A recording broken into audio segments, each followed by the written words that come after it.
What's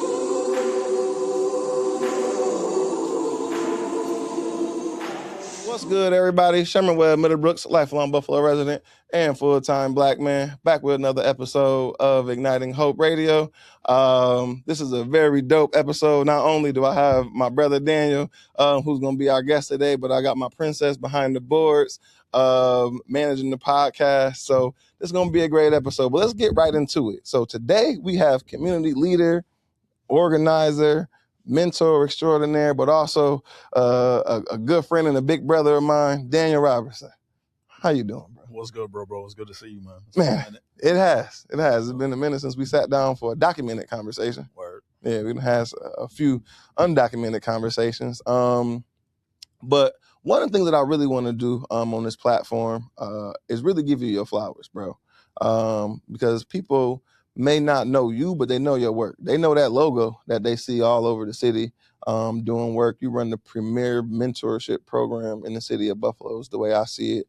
But before we get into that, I want to learn a little bit more about you. Why did you get into the work of mentorship? And what do you see your role in community? But also give people a little bit of background, anything that you feel like they should know about you. Nah, it's crazy, man. You want to start here right off cuff. Yeah. So, I mean, because we had some conversations in the past, a lot of me being in this work, especially working with black and brown boys, had to do with the fact that my father wasn't in my life coming up. He spent more time out than in. Right? I do have the pleasure of knowing that gentleman, and we've had some spirited conversations where a lot of times I just refer to that, man, that's my sperm donor, and Gotcha. not dad or pops or father, right? Yeah.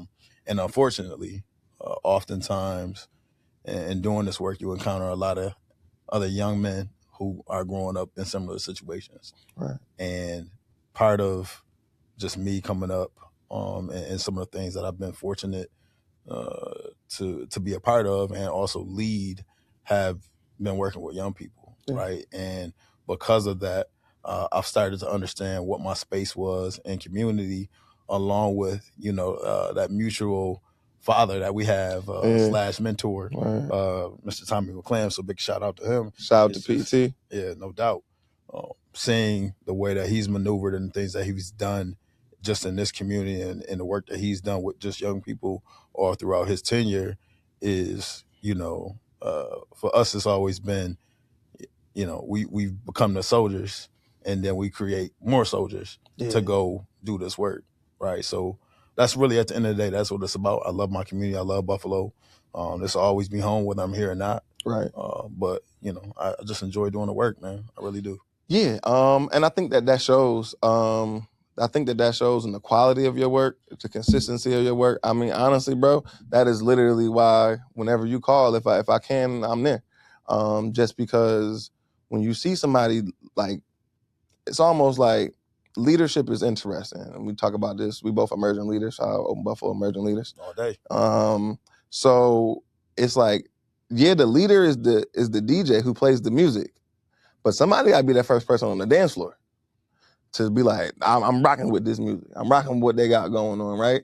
And so if I see a brother like you who's looking to lead something, play the music, let me be the first person out here on the dance floor. So then when I'm out here, other people are going to come out here and start dancing with us. You know what I'm saying? So whenever I see you leading something, I know it's going to be authentic. I know it's purpose work for you. So like, I just always want to be able to support however I can. But in doing that and working with you, I know that this work can take a toll on you. So I'm curious, like, how do you sustain yourself in this work? Because you are a father figure to a lot of people. Not only do you have your own personal stuff that you go through, I know you're taking on a lot of the stress, roles, and responsibilities from the young brothers that you're working with. So how do you balance all that? And you're a father yourself. So how do you balance being like a community dad, a dad, and then your own self-care and wellness? Dude, you know the answer to this. Not very well, right? We get into this work and you do take on a lot. You wind up carrying some of the burdens of some of the young people you work with, some of the adults that you may interact with, along with just your own personal struggles and challenges as a man continuing to evolve and trying to navigate life, right? Because we don't have the answers at 15. We don't have them all at 21. We ain't got them all at 40, right? Right. You're constantly learning, not only yourself, but just what it means to exist in the world amongst all the other people that are trying to exist and navigate all of our historical traumas, right? So it's not easy. I mentioned to you earlier, I hit the gym today, so working out is definitely a place of solace for me. The basketball court has always been my sanctuary. That's them tournaments we be having at the Say Yes Kipper, them joints would be legendary. Them joints be legendary, but yeah. Legit. That's basketball court is probably the one place where I can go and for 2 or 3 hours. It used to be, all day when we was younger, right? At least for 2 or 3 hours, everything that's going on in the world just it ceases, it halts to exist, at least for a little while, right? So, I'm trying to be in a better place where I'm eating a little better. Pounds, man, they've been coming heavy lately, man. And it's like, I got to do something different. But then it's just, I think part of that is also me being able to spend like real quality time with my daughter. Yeah. Right? This past weekend, she had a tournament in Rochester. She's playing AAU along with 2 other sports right now. So even the sheer joy and restoration I get from watching her participate in sports that I participated in, and I love it because I didn't have to push her. Right. One day she was like, "Dad, I want to play basketball." Cool, green light, go now. Let's go. That's daddy's sport. We can do that. And then it was softball, and then it was track, and now it's flag football. So it drives me crazy having to go from point A to point B. Some days I have 2 practices in a day, but I love being able to be in a position where everything that she wants to do, she can do, right? Because as coming up, I wasn't always afforded those opportunities, right? And shout out to my mama. She made sure I had everything I needed. I didn't always get everything I wanted. But now, watching my mom raise me and my sister and navigate life has, helped propel me and push me into a position where I try to make sure that the opportunities that I may not have had, my daughter has. Yeah, absolutely. I mean, I couldn't relate to you more. Got my daughter here, and I always admire brothers such as yourself. And like, I remember the one time we was having a conversation, and no matter where we was at, and he was like, "Yo, you always being like, big bro." You like, "Don't you know, like, we doing the same stuff?" I'm like, "You might think that, bro, but like, that's not how I see it. Because I see like you as a brother who, like, yeah, we might be like colleagues and working together on some things, but you've been here longer than I have. You've seen more than I have. You have more experience in things that I'm yet to experience. And so when you're opening up, when you're being vulnerable, talking about what it's like being a father, what it's like being a community leader, I'm like, oh, yeah, them is kind of the same things I'm experiencing. This brother seems successful. How is he navigating it? And when you offer how you now, I'm like, all right, okay, yeah, you think we just hanging out, but I'm taking notes, I'm listening. And so as you say that, I'm like, yeah, my daughter's about to start hitting that stage. She's about to be 10. It's gonna be, I want to be here. I want to do this. So how do you manage that though when like this young brother needs you to take this phone call? Or the young brother needs you to be here too. Like how have you built out like your village? Who helps sustain you while you're out here sustaining everybody else? So some of that has been realizing that you can't be everything to everybody. And that was a harsh lesson in reality I had to come to, because I always used to think that I could be here, there, everywhere. I could be this for this person over here. I can be that for, that person over there. And, you can't, because you will burn yourself out. Right. And sometimes even working with young people, and I hate to say this, and I hate to have this mindset sometimes, but I had to come to this realization that sometimes young people just aren't ready to go where you're trying to steer and guide them. Right. And working with young people, it's not about where you think they should be and what you think they should be doing. It's really helping them arrive at where they want to, helping them arrive at where they want to go and what they want to do. Yeah. And sometimes they're not there yet, right? But you have to say to yourself and say to them also that hey, you're not here right now, but when you're ready to, take this step, move in a different direction, do something different, I'm here. Right. Right. So part of me evolving over the years has been allowing myself to be okay with that. Yeah. Man, I could relate. There's been plenty of times where I'm like, but if they would just, and I'm trying to, why they, and I'm like, oh, this about me. Yeah. It stopped being about that young person, because they telling me what they want. They telling me what they need. They're telling me where they at. And I'm like, no, you should, or no, you could. I'm like, oh, that's about me. And me wanting to be like, look at the great work I did helping this person. That really ain't all the way about them. And once I was able to kind of have that conversation, and again, talking to brothers like you who were like, how have you been able to do this for a long time? Because I don't see myself doing anything else, but like, I don't want to burn myself out. So how have people who, you know what I'm saying? I'm more so like looking at the vets. How have you been in the league this long? And so seeing how y'all navigate stuff like that, seeing how you navigate, it's like, oh, okay. The impact of being that, you might have been the first person that young person had that conversation with, to let them know that it's okay to circle back to this, right? They might not have even thought that was a conversation possible to have. So in the conversation that you're having, you run Breaking Barriers, right? You took over after the GOAT ROG Tommy McClan decided to try to fake retire. Yeah, that man don't know how to sit down for nothing, bro. Like, right. I just talked to him about a week ago. He was out of town doing some stuff, I think, with Youth Build and some other youth organizations he working on. I'm like, dude, you said you was gonna chill for a minute. Yeah. But this economy that we living in right now, you gotta keep some type of income coming in, because That's a fact. That's a whole nother conversation for another day. It certainly is. It certainly is. But in those conversations, and I've had the privilege, thank you again for like inviting me into those spaces, just like, I don't think you understand the importance of the work that you're doing by providing an opportunity for young men to have conversations about things they probably would have never had a chance to talk about before.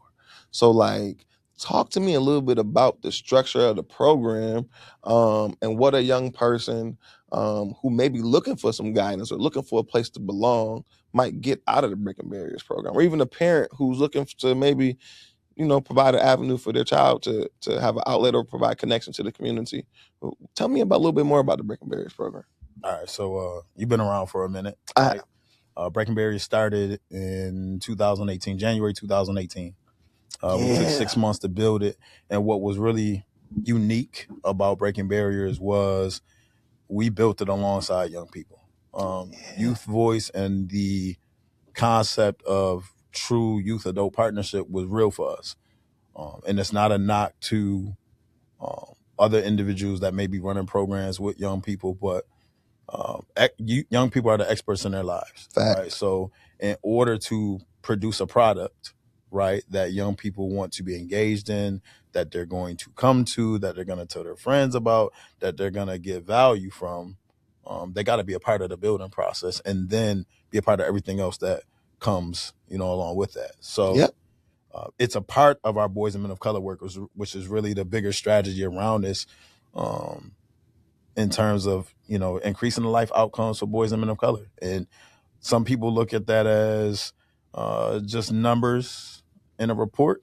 And some people look at that as the true connection that you build with young people, that you may not necessarily see the fruits of your labor right then and there, but because you're pouring into them now, something greater is coming later. Absolutely. Right.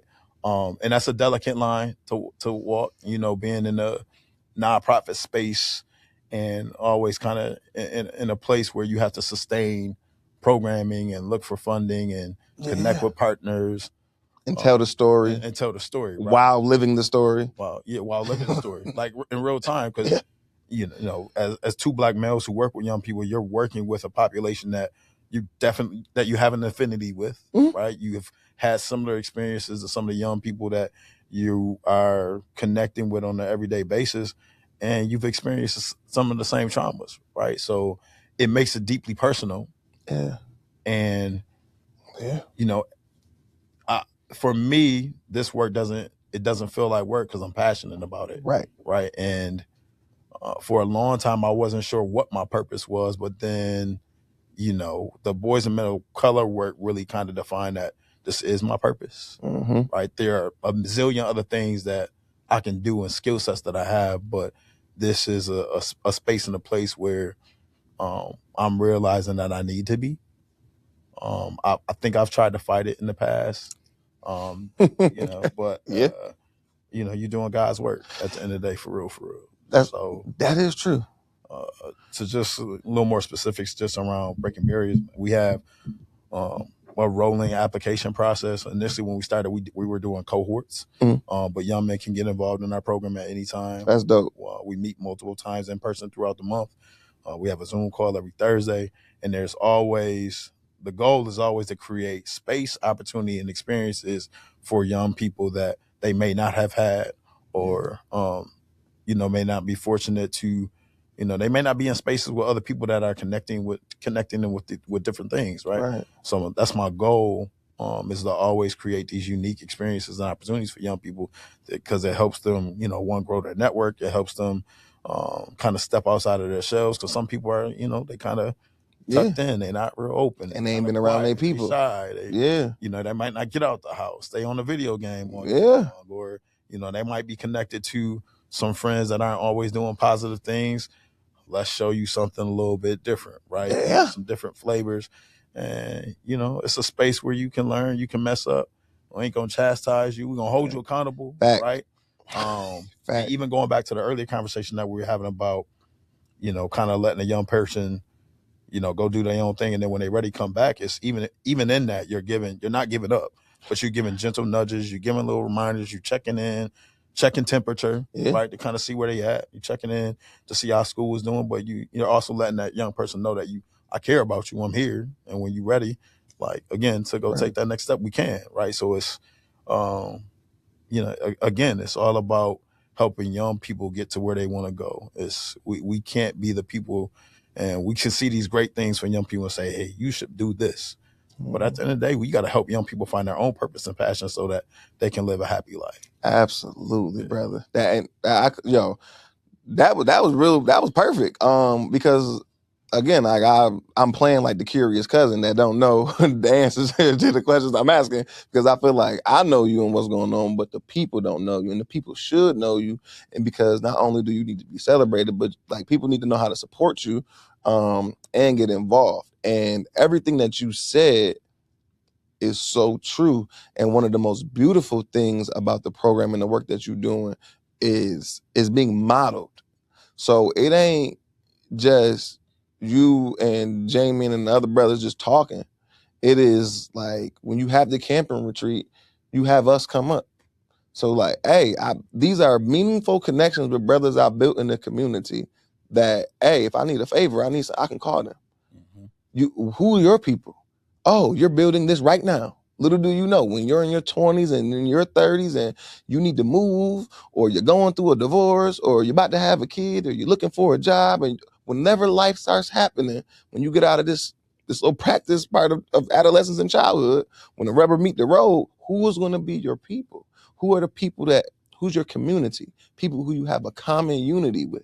Yeah. And you're providing spaces where they see older brothers that are older than them who have that. Now they can go and model that for themselves. And it's dope because I came out there, a couple years ago, maybe it was like a year or two ago, but I was still in my mind thinking like, I'm big bro. I left that weekend with about... That was last year. That was last year? Last summer, man. That was last summer. I thought I wanted to be like, it was too... Okay, cool. I'm still something younger than I thought. I mean, because you've been coming out for a couple summers, so, as we age, they start to all run together. It kind of do. Yeah. Oh, my God. But found out a monk. They shouldn't be running together for you yet. Like, because you ain't... Yeah, but... Clearly it's happening. But I didn't hit unk status, but I didn't know that. But the most beautiful thing about that is like relinquishing big brohood, stepping into unkhood. I see the brothers in the community when I'm at the store. And you know what they be like? Yo, Unc Sherm. I already know who that is. Yeah. That's one of my breaking barrier nephews. You know what I'm saying? Like, But that builds community. Now that they see me, they know that there's a safe person. It's an extension of the program. And so I just think that is incredibly dope. The other thing too that I want to give you your credit for, and what I'm starting to recognize is important in the spaces. Dude, I can't even take credit for that though. That's what it's designed to do that. So even think about, with PT moving on, me taking the reins. Yeah. We put Jamie up from the Youth Leadership Council, right? Jamie came in as a participant, right, in Breaking Berries, and now Jamie is our youth program sport management program supervisor, right? So shout out to my cousin. Yeah, no doubt, man. Shout out to my number 2 for sure. My guy. We're a team of 3 now, so shout out to Nathan as well. Oh, word. Is running the work in Niagara Falls. So even with that, we've expanded into Niagara Falls. Doing, that's dope. Breaking Berries out there too. But it's designed to do that, and not just for the staff, but for the young people. Because you think about Tommy rolled out, the Tommies, the Georges of the world, George Johnsons of the world. Like somebody has to now, move into those places. And got to train our replacements. Me, you, Antoine, Jarrell, some of the other young brothers, Isaiah, like that's doing this type of work in community. Like we are the next up in regards to we about to be the OGs for real. So as we continue to move on our path, we got to be constantly building and looking at the young people that are coming behind us to continue to move this type of work, to continue to be the community leaders, right? So it's designed in a sense to do that. Yeah. And that's the thing that some people don't see, right? They may just see as, oh, it's just a mentorship program. No, it's way more than that. Because even within the mentorship, you're growing leaders, right? You're changing narrative around boys and men of color, which we know tends to be negative. Young men are learning to be financially responsible, and they're learning about financial education and wellness. They're learning about their own mental health. Yeah. Right? They're learning about advocacy and policy and how to advocate and utilize their voice. So it's more than mentorship, Absolutely. What I mean? So and you brought me back to another point that I wanted to make, it because the way you're breaking it down, the reason why I think why we connect so well is because this ain't an occupation, it's a lifestyle. Yeah. It don't matter like what organization I might be working with that's signing the check. This is my lifestyle. Whether I was getting paid to do this or not, this is what I would be doing in my free time. When I had my fellowship and they were like, hey, if you had a blank check, what would you do? I would work with young people and men in the community. Win initiative, right? The Win Initiative, that's how it got started. If you asked me what would you do? This is what I would do. You asked me that, I already know what I would do because I enjoy doing it so much. Like, again, this is my lifestyle. You know what I mean? We're professional family members. Like, and that to me, like, I got a little brother, I got nephews, so I'm not about to give the same advice or encouragement to my little brother or my nephews or my nieces or my daughter or my goddaughters, and then some young brother in the community or some young sister in the community or even another peer come to me and be like, hey, I'm going through this, I need some advice. I'm like, what? How could I not? I just happen to be able to pay my bills when I give you this piece of advice. I ain't get no compensation when I gave my nephew advice. Or my little brother, but it's the same advice. Man, it's called using your talents and your skills to make a living, right? And you have a number of them. Appreciate it. It's how you generate your other streams of income, right? You're fortunate enough to have a skill set that translates to what your person, what your purpose and your passion is, and we all got to live, right? But at the same time, if you were in a place where financially you never had to worry about making a dollar again in your life, this is what you would be doing. Absolutely. Right. So absolutely. You use, as Steve Harvey would say, your gifts. It's your gift. It's one of our gifts. Yeah.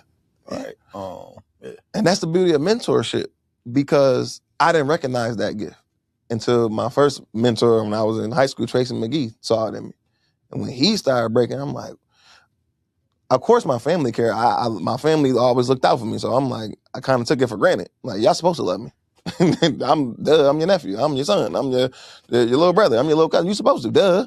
Like, whether you sold or not, I'm expecting you to. But why? You a mentor. You don't. Why you care about me after work? Why do you care that I just got arrested at the mall? Why you care to come to my court date? You ain't even getting paid. Why you care? Why you think I'm so special, bro? What? Oh, I am?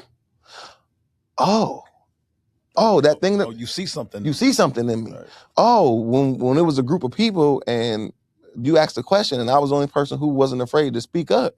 I didn't know that was leadership. I just wasn't afraid to talk. And I knew the answer. I knew what we were talking about. in my group, nobody else wanted to talk, so I did. I didn't know that was leadership. I didn't know that that's what you saw, and that's what made you want to pour and invest into me until I started seeing it in other young people and started wanting to like nurture that in them. Like, oh, I didn't know I had the gift until you made me aware. And I also believe awareness is accountability. Now that I'm aware that I got this gift, That part. I got to be accountable and use it.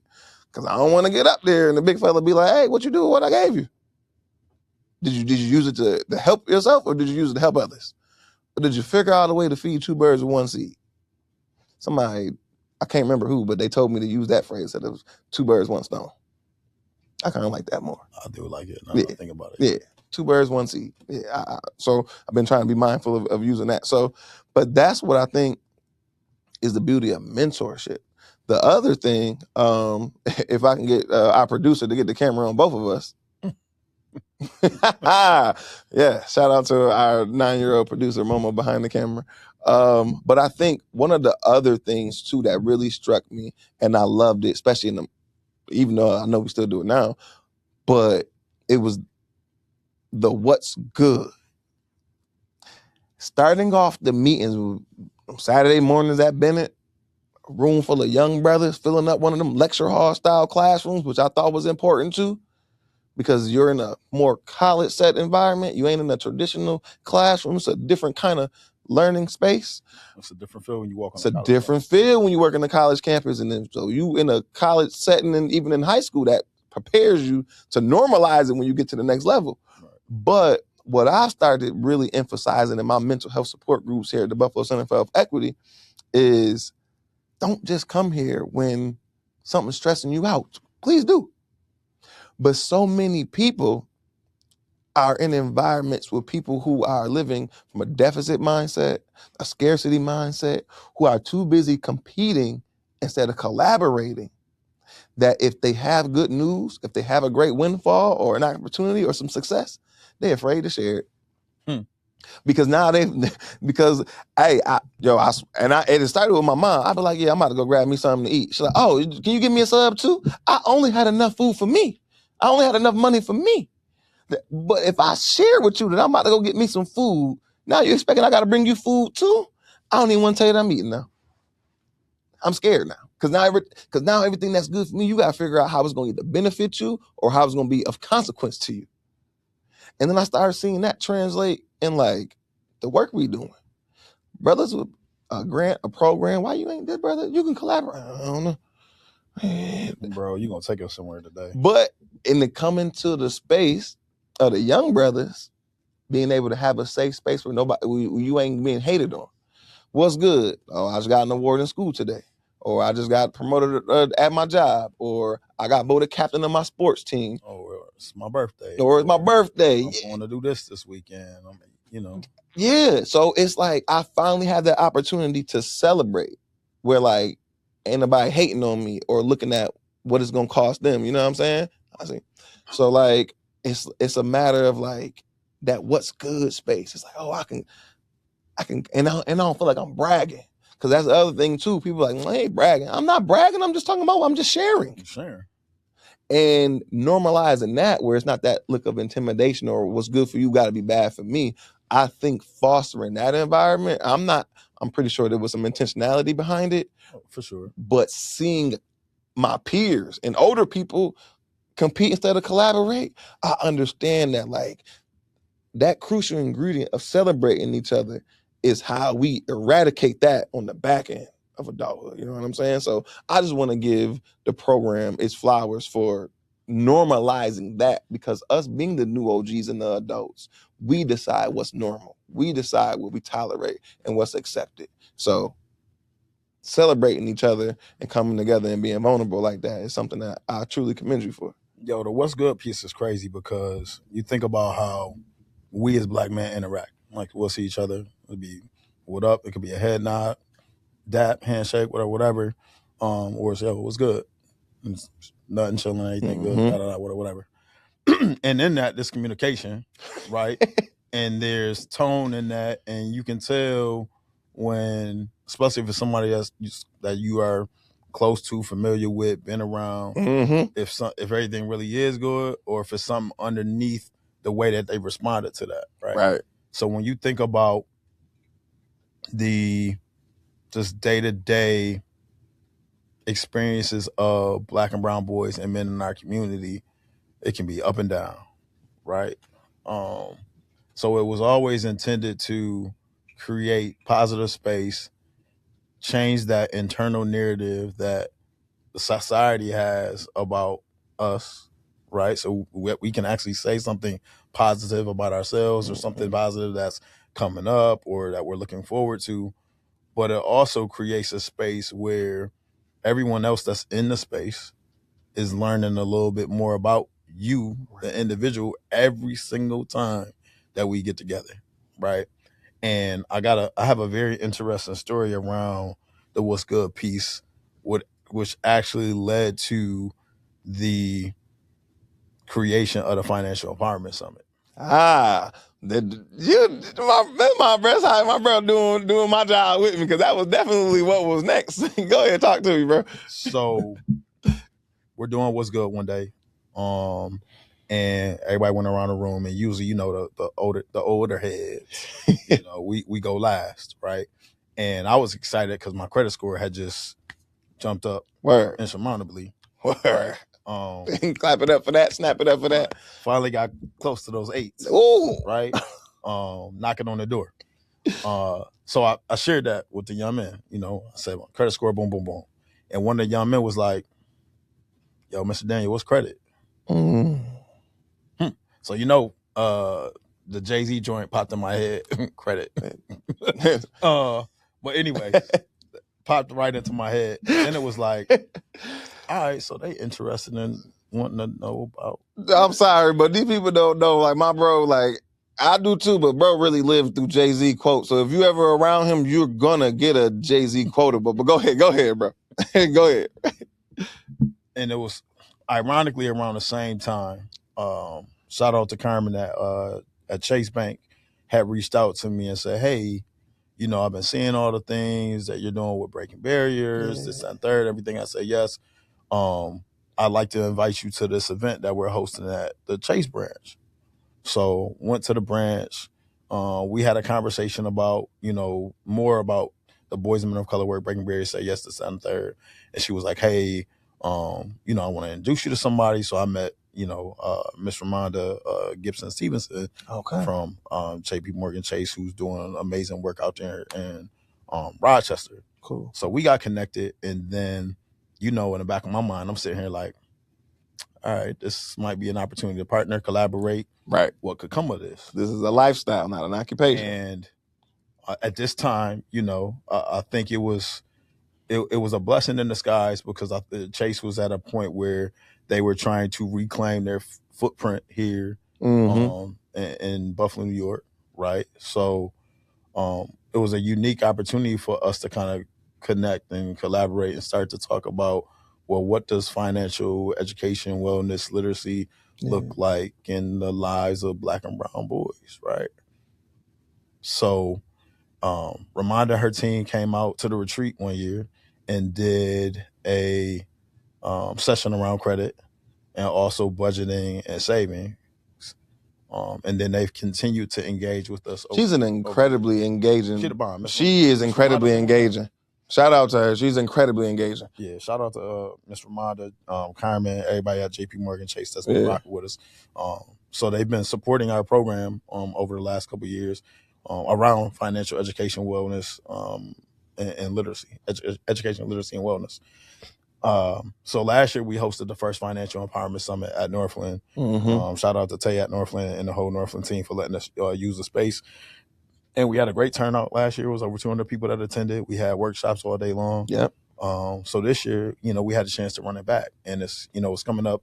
It's May 2nd. Yeah. And I mentioned this because that was because we listened to a young person. We heard. Right. So when we talk about youth voice, it's a real thing. Yeah. They asked the question, what's credit? And it's only because we were openly sharing during What's Good. And someone was like, I want to know more about this. Space of vulnerability, right, bro. So then we started to dive into that a little bit more and asking, follow-up questions. Well, all right, well, what do you guys know about credit? What do you know about savings? Do you have a checking account? Do you have a savings account? Do you know about credit cards? Do you know about debt? Do you know about loans? And like this is for us, it's like kind of like basic financial education, right? Yeah. But for them, it's a new thing. Yeah. In the space that they're going to be walking into as, young men that are, 15, 16, 17, 18, about to go into college. This is a life skill that you have to, Absolutely. that's important. We need you to master this. Yes. And as you age, then it's, even now, it's like at those ages, let's start to talk about what investing looks like for you. Right. You can have a 401k, you can have a Roth IRA, you can start investing in the stock market now, right? So it's how do we get these lessons that we are now like at the ages that we're at, like really like for us it's crucial because we trying to make sure there's something there for us down the line and our kids, right? How do we get those lessons and that education to them a whole lot earlier? Like everything I'm getting at my age now, I want you to get at 18, 21, 30. It's more return on investment. Right? So you can be in a much better position than your parents might be in currently, than I know I'm at right now. Yeah. Right? So how would he start teaching you about home ownership? Like these are necessities at this point in order for us to survive, right? Not just have another stream of income, but like legit survive. Yeah. Because it's hard now just working a job and being able to take care of your family, right? And some of the situations that we know that men and young men get themselves into where they start having kids early before you actually financially established, and maybe you got school out the way or you got your business that's the thing that you want to do before you get all these things and start to accumulate some type of money and save. Like you already put yourself in a situation where you got another financial commitment. Yeah. That's ongoing. Going to be for a ongoing lifetime. Right? Yeah. So it's important. But again, it came this huge summit, right, that we about to have over 500 people at on May 2nd. On May 2nd. Yep. Oh, and we bring a Wall Street trapper, Mr. Leon Howard. I don't know if people know who that is, but if you don't know who the Wall Street Trapper is, which camera you got? Okay, you got the camera. Thank you, baby. If you don't know who the Wall Street Trapper is, make sure that you register and that you pull up. Check out this brother's content. I don't want to speak for him because I ain't gonna do him enough justice. He's a brother who really puts the information where somebody like, if you watching this, somebody like me and you can really understand it. And I really, just on a side note, credible messenger in the financial education and wellness space, right? Who's had a similar upbringing to a lot of people that we know, right? Yeah. He had to do some time in prison. I'm not going to tell his whole story because he gonna do that on Saturday, but May 2nd, be there. Some time. Yeah. And even throughout that time that he was sitting it down, he was learning about investing and how to invest in the stock market. And now he is actively, making sure that he's giving that information to his community, which I admire. You know what I mean? So for real, doing the gospel in regards to his lane, that's his gift, right? So right. He's working in his space, and you see other people that are working in their space. So we're excited to, have the opportunity to bring him here and hear from him, along with all the other presenters and workshops that are going to take place that day. It's a full day of financial education, literacy, wellness. There's going to be a bunch of vendors in the space. Shout out to Dat Brown Bab and Chantel. Oh, we love her. I started with Chantel, so I can't leave nobody else out. Shout out to Intersect Buffalo. Shout out to Chase. They're sponsoring the event, along with the Oshaya Foundation that's sponsoring the event. Deco Lounge is sponsoring. Darnell over at Bank on Buffalo is a sponsor for the event. If I start naming presenters, I know I'm gonna get somebody. So everybody on the Chase team, all the local Buffalo folk, I'm excited about it, man. You should be excited. You should be proud. This is definitely legacy work. Because and Miss DeBoer Johnson, I can't forget Miss DeBoer Johnson. If I don't shout her out, I'm gonna hear about it because she has been very, very instrumental in supporting our work as just a partner and just financially. Word. So much love to JP Morgan Chase and everything that they're doing with us. Yeah, most definitely. And I think, again, we got to continue to give people who support the work their credit and their flowers when they do, most definitely. I think going off of like what you were just saying, it's incredible to see so many people come together when you actually speak up and say what's going on. Dog, it's crazy. Like now I'm gonna make sure I go in here and make sure I mention everybody. Yeah, make sure So I you mentioned mention everybody. Intersect. So Kyria and Adriana over at Intersect. Okay. Love y'all, appreciate y'all. That's my little bro and big little sis over there. And no, I'm not gonna say size and stature. Yes, I will. Anyway, I love y'all. I appreciate y'all. They are hosting the event. DJ P Nasty will be on ones. Oh, okay. So we're gonna have a good time. No, it's gonna be a great time, dude. Like Trap is gonna do his keynote. Hold on, I gotta make sure I get everybody. So don't just come thinking like it's gonna be sit down, suit and tie. No, we're gonna have a good time. No, legit. We're gonna have a good time. Come comfortable. Like it ain't somewhere you gotta be all buttoned up and stuffy and stuff. We got Equity Now in the building, Shamari and Justin over at Equity Now. Can't wait to have them in the space. They were there last year. They're gonna bring the house down with their session.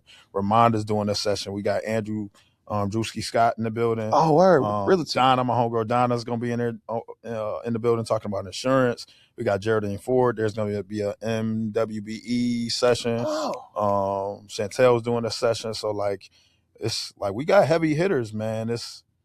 I'm so excited for this event and everybody that's coming from the Chase team, man. It's gonna be great. Huge shout out to just the Say Yes team with communications, Aaron and Jamil. I thank them. They've been killing it in regards to just helping us get some content and putting it out there.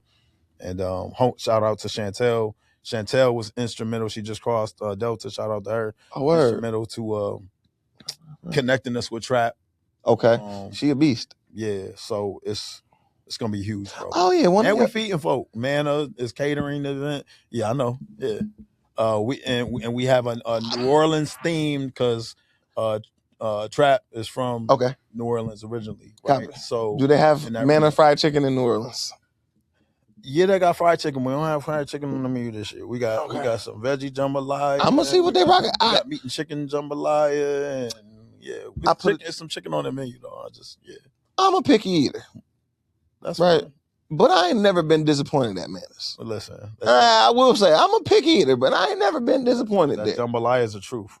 All right. So we're going to have some jambalaya and some good conversation. One of the, and you mentioned our sister Chantel, who we both work with so much, another emerging leader who we love dearly. Chantel Coleman. Oh. It's another Chantel. The other Chantel? But Chantel Patton is, yes, and then Chantel Coleman. Chantel Coleman was the linkage that, you know what I'm saying, gotcha. For Trap. But yeah. So if I have if God blesses me with another child, I might just name her Chantel. So that way she could be involved in moving and shaking in the community. It seems like that's a good name. Mm-hmm. But one of the other things that I wanted to do, because not only that I want to take the time in our conversation to talk about the work that you're doing and the importance of it, and encourage people to donate their time and their treasure to supporting the work of the funds too. That's the treasure. I'll take those. Yeah, the time and treasure. Yeah, okay. I just wanted to make sure. You just want to be clear, because some people be thinking treasure just they presents or something. Got you. Okay. Yeah, you're right. Yeah, we need the money. Okay, all right. Because always looking for money. Yes, the young brothers cannot only eat hopes and dreams. It costs a lot to feed them, and we do like to feed people. I'm just saying, can't just have hopes and dreams for dinner. So definitely, if you have the time, the treasure and the funds, I'm just gonna say that. Please, desire and passion, and lived experience, and a really a heart to connect and give back to the young brothers, to really be the adult that you wish you had, or that you really had when you were coming up. I think that's the key for this. But also not only supporting and celebrating and shining a light on the Breaking Barriers program. Also want to give you your flowers, to continue to give you your flowers, and in line with that, just talk a little bit about how you were recognized as the Brown Bag Man of the Year. Was that last year? 2 years. 2 years ago? 2 years ago? It was Freeman last year. Okay. So boom. So I had both these brothers on the podcast. That's what's up. This year. There's a couple of people this year, right? I know I'm going to be at the event this year. Yeah, I got to make sure I pull up for that too. Yeah, it's anything that she does is going to be excellent. Chantel, that's she know. As she will always say, I love you, black man. I love you, black sis. Thank you. I love you too, black woman. You have been a tremendous pillar in our community and a source of refuge for all of us, brothers. But to that point though, How do you manage because you're one of the most humble individuals I know.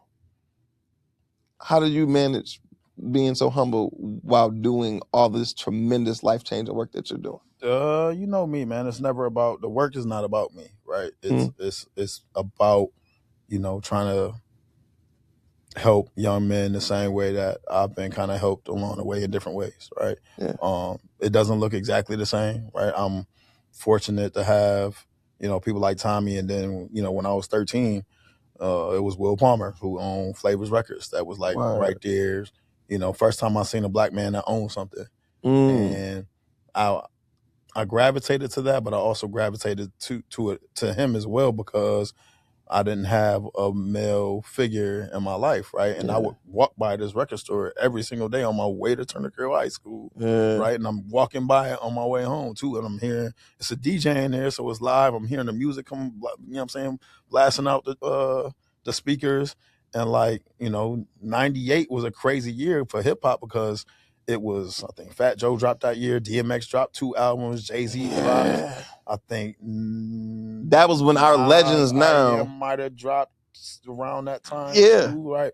So the Legends were new then. I fell in love with Hove in '98, right, and then it was go back and listen to Volume 1, Reasonable Doubt, and then everything else after that was just like, you know what I mean. So it's like I fell in love with hip hop because of Flavors and Will. Right. And Will was paying me under the table. He listen, I had to beg this man for at least 6 weeks to probably two months to be like, yo, I just want to come in here. I'll do whatever you need me to do. I'll wipe down your countertops. I'll vacuum your rugs. Whatever you need me to do. Just give me a couple of dollars so I can go to the mall on the weekend with my friends and just chill and go to movies and window shop. And if I can afford to buy something, I will. And Will provided, again, so thinking back to something I said earlier, space, opportunity, experience. Yep. Will provided a space, allowed me to come into that space. And because I was allowed to come into that space, I learned about what it means to provide good customer service skills. I learned what it was like to actually lead, in a sense, run something. Yeah. Because I'm in there, but I'm watching all this stuff happen. And I don't know it at the time, but these are things that I'm taking in, right? More is caught than taught. Legit, man. And then I'm learning how to network, and I'm connecting with different people, and Will's introducing me to people, right? And it's like, all right, but I'm getting all this stuff and don't even realize what I'm getting at the time. It's normal, right? It was just, it was normal. It was your normal. It was second nature. So now, who am I to be in a position where I can provide some of those same things and do it? Not necessarily the way that Will did it, but I can do it in my own way with my own flavor. Shout out to Flavors. Right. Where, young people can take advantage of it. So it's like he planted that seed and a bunch of seeds done came from that. And that's what happens. Yeah. So that's what happens. Yo. It's a real thing, Sherm, like when we talk about this work but you keep going back to this, the balance thing, man, and the humble, it's community work, man. And it's funny because, you and I were having this conversation earlier, before we started, but people have said to me, Daniel, you gotta promote yourself more. Yeah. Right? Because I don't care where I've been working wise. It's when I was at CAO, I was connected to the Pratt Center and running, nurture camp programs, the summer after school programs at Pratt, at CAO. Once I got to say yes and we launched the Scholar Mentoring Program, it was Daniel, and that's when the real association with mentorship came. Gotcha. And then Breaking Barriers started, and I jumped on and started doing that. So now it's like, oh, that's Daniel. He do the Breaking Barriers, working with the young men in the community. Yeah. That's how you get labeled. You get attached to the stuff that you do in the brand.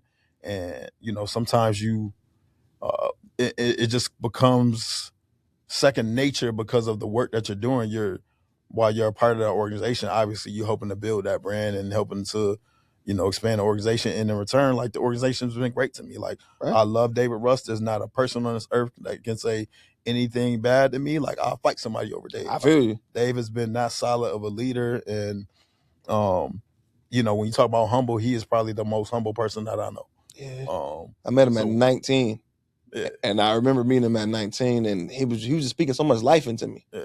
And this is when Say Yes is at first started. So I just wanted to echo what you're saying about Dave. He's been very legit, consistent. man. So when you think about even, watching him, that is one of the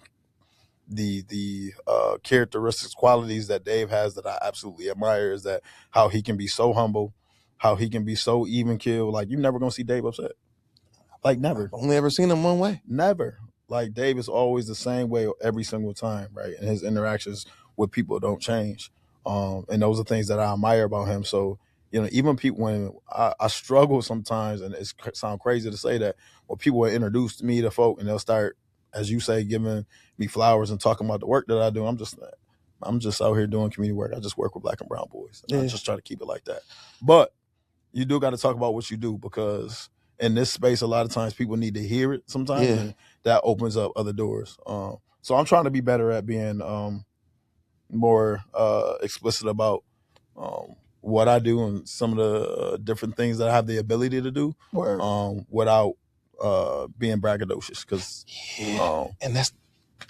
and it's funny because you know my personality in comparison when I'm doing this work, but when I'm in some of my other elements, right? People know me from bartending. People have associated me. Oh, that's Daniel. I used to work at Old Country Buffet, right?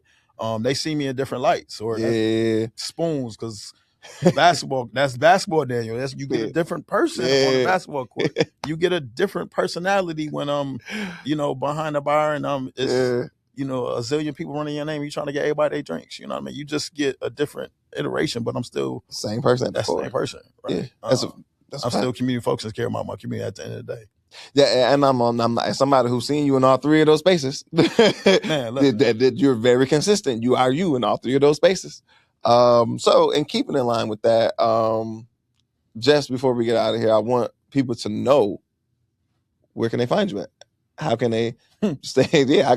So, what's your social medias? What's your social media platforms? Where can they find you at outside of the event that we have coming up on May 2nd? May 2nd, 8:30 to 4:30, Buffalo State University. Free food. It's a free event. Make sure you register. We have over 450 people registered already. We definitely intend to get to 500. And at that point, we're probably going to close registration, because we're going to over-register folks. So don't just be trying to come to hear trap speak either, because I know that's what some of y'all going to do. Y'all going to try to squeeze in there, get y'all meal. Y'all going to act like it's the barbecue, eat and run, eat and dash, whatever you want to call it. It don't bring nothing, right?